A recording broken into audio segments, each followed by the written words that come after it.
Hi friends, welcome to അമീസ് kitchen. ഇന്ന് നമ്മൾ തയ്യാറാക്കാൻ പോകുന്നത് വളരെ ടേസ്റ്റി ആയിട്ടുള്ള ഒരു ഫ്രൂട്ട് കസ്റ്റാർഡ് റെസിപ്പിയുമായിട്ടാണ്.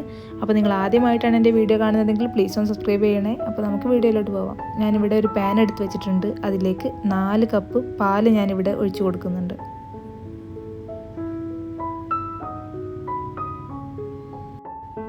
ഇപ്പോൾ നമ്മുടെ പാലൊക്കെ നന്നായിട്ട് തന്നെ ഒന്ന് ചൂടായി വന്നിട്ടുണ്ട്. ഇനി ഇതിലേക്ക് നമുക്ക് 1 കപ്പ് പഞ്ചസാര കൂടി ചേർത്ത് കൊടുക്കാം. ഇനി നമുക്ക് നന്നായിട്ട് തന്നെ ഇതിലേക്കൊന്ന് യോജിപ്പിച്ചെടുക്കണം. ഇനി നമുക്കതിലേക്ക് 2 ടീസ്പൂൺ കസ്റ്റാർഡിൽ കുറച്ച് പാലൊഴിച്ച് ഇതുപോലെ മിക്സാക്കി ഈ ബാറ്ററിലേക്ക് ഒഴിച്ചു കൊടുക്കണം. എന്നിട്ട് നന്നായിട്ട് തന്നെ ഇതൊന്ന് യോജിപ്പിച്ചെടുക്കണം. ഫ്ലെയിം എപ്പോഴും ലോ ടു മീഡിയം ഫ്ലെയിമിൽ തന്നെ വെക്കുക.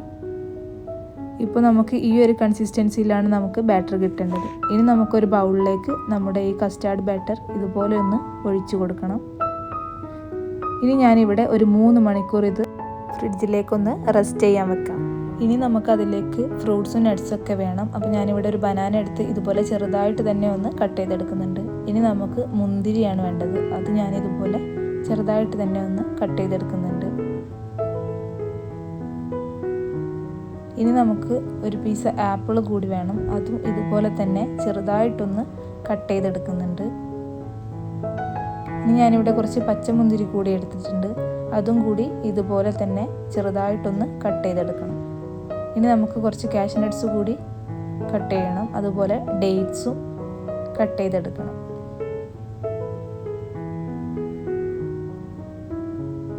ഇതുപോലെ വേണം നമുക്ക് ഡേറ്റ്സൊക്കെ ഒന്ന് കട്ട് ചെയ്ത് കിട്ടാൻ വേണ്ടിയിട്ട്. ഇനി നമുക്ക് കുറച്ച് പൊമഗ്രാനറ്റ് കൂടി എടുക്കണം. ഇനി ഞാനിവിടെ ഓരോന്നായി ചേർത്ത് കൊടുക്കുകയാണ്. ഞാൻ ആദ്യമായിട്ട് ബനാന ചേർത്ത് കൊടുത്തിട്ടുണ്ട്. അതുപോലെ പച്ചമുന്തിരിയും. പിന്നെ നമുക്ക് വേണ്ടത് ആപ്പിളാണ്. അതും ഇതുപോലെ ഒന്ന് ചേർത്ത് കൊടുക്കുന്നുണ്ട്. ഇനി നമുക്ക് വേണ്ടത് ഡേറ്റ്സ് ആണ്. അതും ചേർത്ത് കൊടുത്ത് നമ്മുടെ മുന്തിരി കൂടി ചേർത്ത് കൊടുക്കണം. ഇനി നമുക്ക് കാഷ്യൂ നട്ട്സ് കൂടി ചേർത്ത് കൊടുക്കാം. ഇനി നമുക്ക് പൊമഗ്രാനറ്റ് കൂടി ചേർത്ത് അതിലേക്ക് 2 ടേബിൾ സ്പൂൺ ചിയ സീഡ് കൂടി ആഡ് ചെയ്യാം.